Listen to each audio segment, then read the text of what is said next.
Hello everyone, welcome to AJJ Engineering. Today I would like to discuss with you about mold cooling, which comes under mold technology. Temperature controlling of molds. Introduction. Mold shape the hot plastic injected into the shape of the impression. The heat of the melt is transferred to the mold and the molding solidifies. Since the mold is cold, the material solidifies fast initially. As the mold gets heat up, time required to cool the plastic also increases. If the part is not sufficient cool inside the mold, the ejecting forces will deform the part. In a molding operation, cooling time consumes almost 80% of the total cycle time. So in order to considerably reduce cycle time, we should find a way to cool the mold fast. This can be easily achieved by circulating coolants around the part area. Normally, water is used as a coolant. We should remember that if the material solidifies quickly, it may not reach the farther end of the impression. A compromise between this contradictory requirement should be considered. It is also important to note that approximately 70% of the heat is transferred to the core, 20% of the cavity, and the remaining 10% is carried by the part while being ejected. The heat transferred to cavity is less because as soon as the melt touches the cold cavity surface, it shrinks and holds on to core surfaces. Therefore, we should concentrate more on core cooling than cavity cooling. Cooling should be uniform throughout the part. Cooling channel should be placed closer to hotter region and further away in cold region. Rapid and uniform cooling is achieved by a sufficient number of properly placed cooling lines. The operating temperature for a particular mold will depend on a number of factors like type and grade of material to be molded, length of the flow within the impression, wall section of the molding, length of the feed system, etc. It is advantageous to use a slightly higher temperature than is required just to fill the impression, as this tends to improve the surface finish of the molding by minimizing weld lines, flow marks, and other blemishes. The cooling holes or channels are termed water lines, and the complete system of waterways is termed cooling circuit. Standard unit for the circulation of water are commercially available. These units are connected to the mold-wide flexible hoses. The mold's temperature can be maintained within close limits with these units. The desired location of the cooling lines in mold is in the core and cavity inside itself. They should be located close to the area where the heat is maximum. The hole should not be positioned too close to the impression, as this causes a marked temperature variation across the impression, resulting in molding problem. The recommended distance between holes is 2.5 to 3.5 d. They also should not be placed close to the edge because of strength consideration. It is recommended that the holes be drilled at least 6 mm away from other opening in the case of longer holes, but for shorter one, it can be 4 to 5 mm. The distance between the cooling channels and molding surface is recommended as 1 to 1.5. Standard drill diameter can be used. The open end of the holes may be tapped for NPT or BSPT for plus as well as water connectors. To improve the quality of threads of the whole portion may be taper reamed before threading. The required taper is 3.5 degree per side. O-ring fittings are used sometimes instead of taper thread fitting. They are considered than cheaper fitting but have certain advantages. Since there is no wet action while tightening, it can be very close to walls or other holes. The chances of leaking is less. It is always recommended on moving part where there is a threaded plug coming out of due to vibration. The recommended depth and pitch is given below. D. Diameter of water line, example 6 mm to 16 mm. D. Depth of water line, D to 2D. P. Pitch 3D to 5D.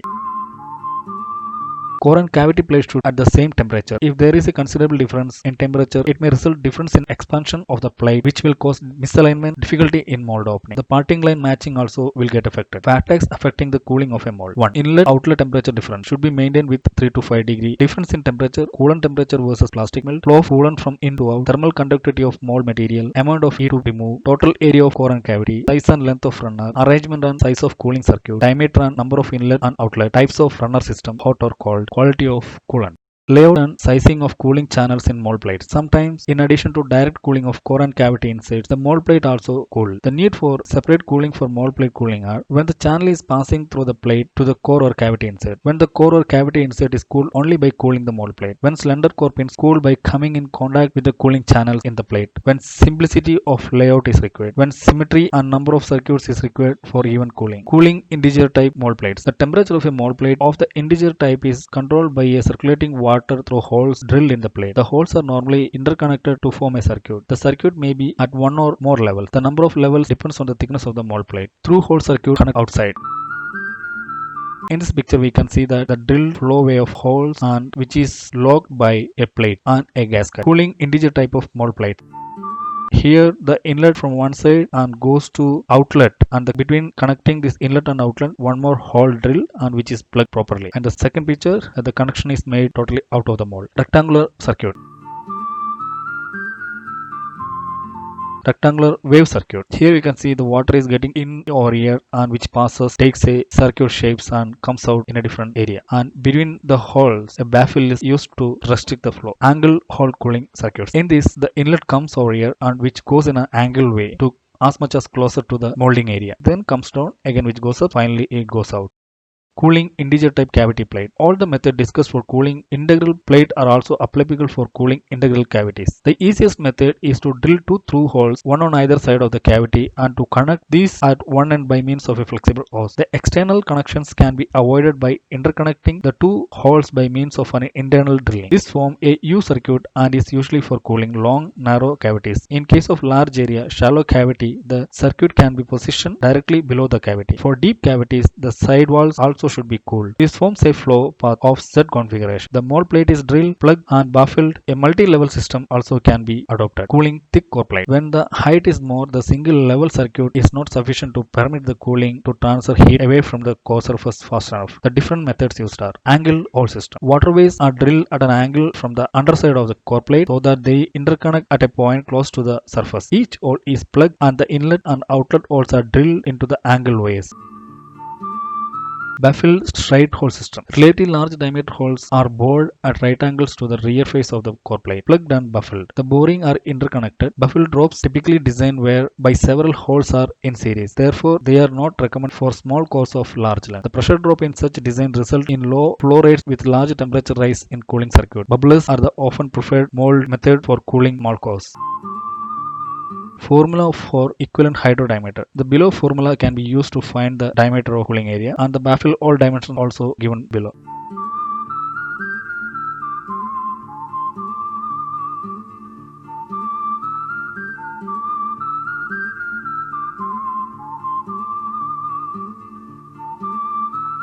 Step circuit. In this system, holes are drilled through the side wall of the core, parallel to the core face. These holes are carefully plugged and finished as they form part of the impression. For narrow core, the above three circuits can be used singly. For wider core, a number of identical circuits can be used at intervals along the core. Cooling bolsters. The waterway are drilled through the bolster and are connected either externally or internally to permit the circulation of a coolant. These water lines should be located close to the insert. A rectangular or Z-shaped circuit is also used. Cooling core and cavity inserts. The method adopted for cooling inserts depends upon the shape of the insert. This is broadly classified as rectangular or circular. Rectangular insert circuit includes U circuit, rectangular systems, baffles, tube, spiral, cascade, etc. and copper pipe system. For circular insert, in addition to the above, coolant can be circulated around the insert through grooves sealed with O-ring.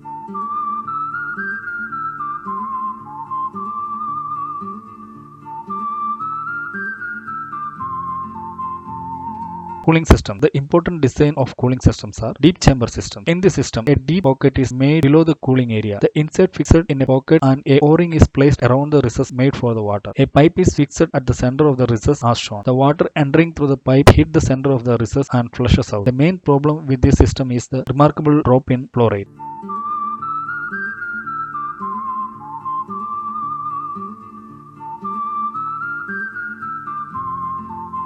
Deep chamber with central support system. These type of systems has a center support for the material above the recess. O-rings are placed both on top and bottom as shown. This type of design is advantageous when a central support is required to avoid passive deflection or valve type ejection is needed or eject the part. Helical channel system. In this case, the deep chamber is closed with an aluminum or brass plug with a helical channel. When single helix is used, the water enters through the center hole and spiral through the helix and comes out. In double helix, the water can enter on helix and comes out through the other helix.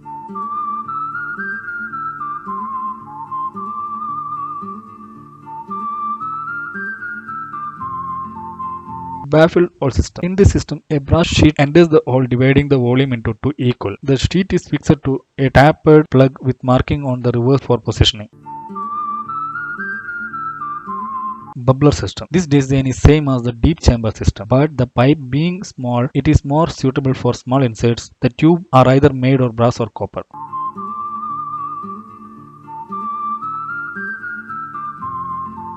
Spiral plug system. This one is same as helical systems. The difference being the pitch is like a thread. Both single and double starts are available. Cascade water junctions. In this, the inlet and outlet holes are made in a separate pieces and is function like a bubbler. This is a self-contained unit, hence no O-ring required for fixing in the insert.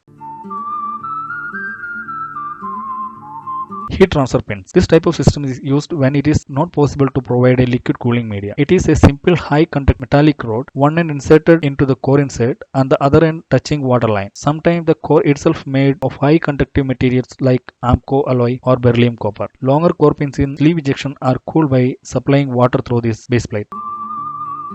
Heat transferring pins. These are pipes of standard length closed and sealed with a gaseous medium for the very fast transfer of heat. The heat transfer pipes are fixed with less than 0.2 mm clearance for better heat transfer.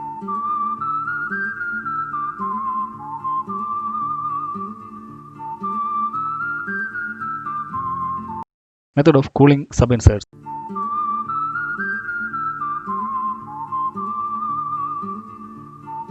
Standard cooling items. Standard cooling items are available from various manufacturers. Some of items are discussed below. Water connectors. Molds are drilled to provide a flow path through which water can be circulated. These holes are connected to the supply and return lines by standard connectors. These are standard pipe fittings which are available in various sizes. It comes with two standard bore size. In one standard, the bore diameter is less than the connecting hole. This type gives more strength to the threaded portion, but it restricts the water flow. In the second type, the bore matches that of plate, but it weakens the threaded portion. The space available between the ways always determines the size of the connector. A smaller connector can be inserted and removed with a smaller spanner. Different shapes and length of connectors are available. Sometimes the connectors may be fitted in a counter bore so that it does not project out above the surface. The design prevents connector damage during shifting of mold. The position of all inlet and outlet holes should be positioned either at bottom or at the back of the mold. Connections at the front side will cause disturbance to the mold operator. The connection should not be at the top of the mold because in case of leakage, water will get into the polished face of the impression. All water connectors are positioned such that no connectors or hoses interfaces with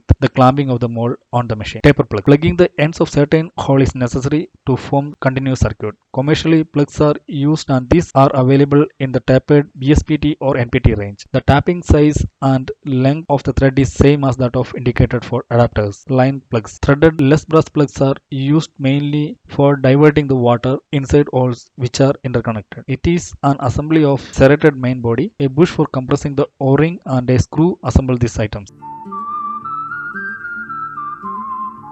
Water manifold. In this case, all the inlet and outlet lines are connected to a manifold fixed on the mold. This will save connecting time during production as well reduce the chance of hose lines mix-up. Mold cooling requirement and calculations. Heat removal requirement of a particular molding operations can be found out by two ways. One, by detailed calculation based on the principle of heat transfer. Two, from empirical data accumulated by testing many different molds, molding different parts under different operating conditions. There are three steps involved in the calculation of cooling line. One, estimating the cycle time. Cycle time is usually given by the customer. 80% of the cycle time is allotted for cooling. Quantity of heat to be removed depend on material and product requirement. Quantity of coolant required depend on cooling efficiency. We can accurately calculate the heat input, but the value depends on many factors which have to be assumed. The estimated cycle time depends on geometry of the part, wall thickness of the part, injection method adopted, machine parameters, injection speed and pressure, characteristics of plastic material, melt flow index, heat conductivity, molding temperature. The estimated cooling time depends on design, cooling layout, mold material, injection temperature, the time of injection, mold temperature, coolant temperature and pressure, surrounding temperature. Heat input requirement. Heat input required. Qm equal to M into Q. Qm total heat required per hour. M mass of plastic material injected into the mold per hour. Q total heat content of the plastic material. Quantity of heat to be removed. The heat added to the plastic must be removed from the molding so that it is stiff enough to be ejected. It is not required to cool the mold to the room temperature for making the part stiff. So all the heat added to the plastic need not to be removed by the coolant. The parts continue to shrink after ejection until it is completely cooled down. This will affect the dimension of the part. Hence, ejection temperature may be critical for accurate parts. The same formula given above can be used for calculating the heat to be removed prior to ejection. Quantity of coolant required. The heat to be removed from the plastic must be carried away by the coolant flowing through the mold back to cooling tank. The temperature difference between inlet and outlet is generally 3 to 5 degrees Celsius, but occasionally it may be reduced to 1 to 2 degrees Celsius or increased up to 10 degrees Celsius. The removal of heat largely depends on the temperature difference between the injected plastic and the coolant. Using cold coolant only marginally reduces the cycle time. In most of the cases, the added cost of chiller may not be justified economically. We have already calculated the heat to be removed. If we fix in the inlet and outlet temperature of water, we can easily calculate the amount of water required since the specific heat of water is 1. Efficiency of heat transfer. The quantity of heat can be transmitted through the mold material can be calculated. The formula used to calculate the quantity of heat transfer H per hour according to the core or cavity material is given below. Heat flow is directly proportional to the time, area of cross section of the cavity wall in contact with the molding material and the difference in temperature of the molten plastic material, and inversely proportional to the distance from the cavity surface to start the water line, where H is equal to KT into T2 minus T1 divided by L, where K thermal conductivity factor of the mold material, A area of the cavity in contact with molding material, T time in hours, T2 temperature of melt, T1 temperature of circulating medium, L distance from the face of the cavity to the start of the cooling hole. K value for different mold material is given below.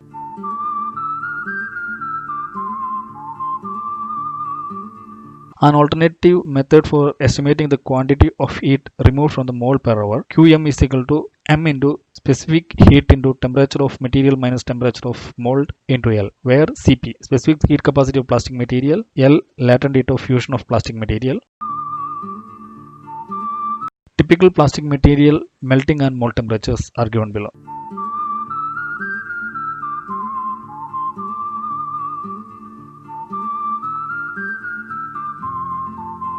Thermal properties of selected resins are given below.